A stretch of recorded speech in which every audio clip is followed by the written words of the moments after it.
At kasunod ng pagsabog ng Bulkang Kanlaon, inilikas na ang mahigit 800 taga La Castellana, Negros Occidental. Sa La Carlota naman, may mga nanganganti na po ang balat at apektado ng amoy ng asupre.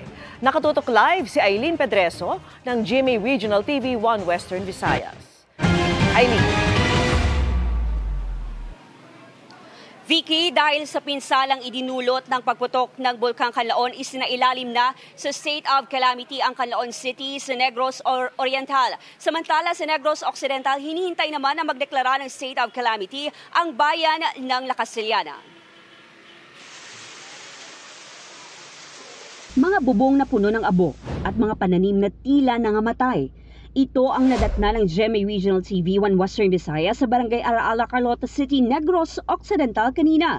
Isang araw matapos ang pagputok ng Bulkang Kanlaon, alas 6:51 kagabi. Isa ang Barangay Araal na nasa 4-kilometer radius permanent danger zone ng bulkan na 6 na minutong nagbuga ng volcanic materials. Ayon sa mga residente, makate sa balat ang bumagsak na abo mula sa bulkan at masakit sa ilong ang asupre nito kaya hindi lumalabas ang karamihan. Lalong doble ingat ang asawa ni Tokero na dinadialysis pa naman. Lalo matiyagin kay abona nimo. Hindi na sa bagwa-gwa di eh. Oo. Hindi na sa kwarto mo sa. Grabe gid nga yung tapok sa sa bulkan. Ramdam din ang epekto sa La Castellana kung saan nakilala namin si Lola Wilna. Mahigit 5 dekada na raw nang huli niyang masaksihan sa bayan ang pagsabog ng Bulkang Kanlaon. 12 kuguro sa 1969 ay 12 o kwan.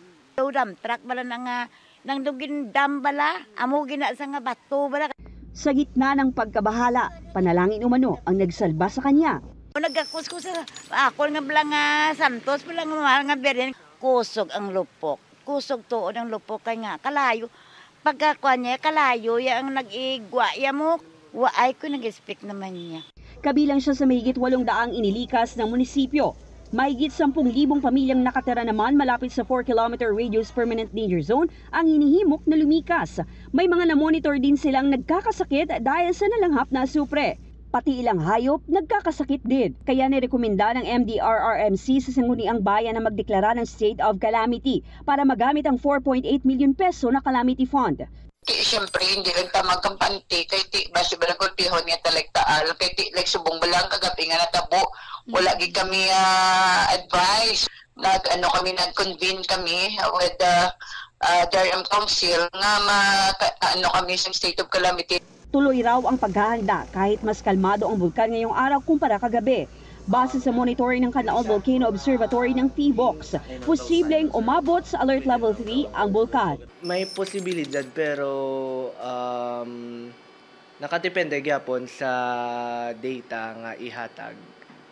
Kay ang Alert Level 3 is high level na. Nakadepende gyapon kung ano kadamuon ang seismic signals, kung magtaas ay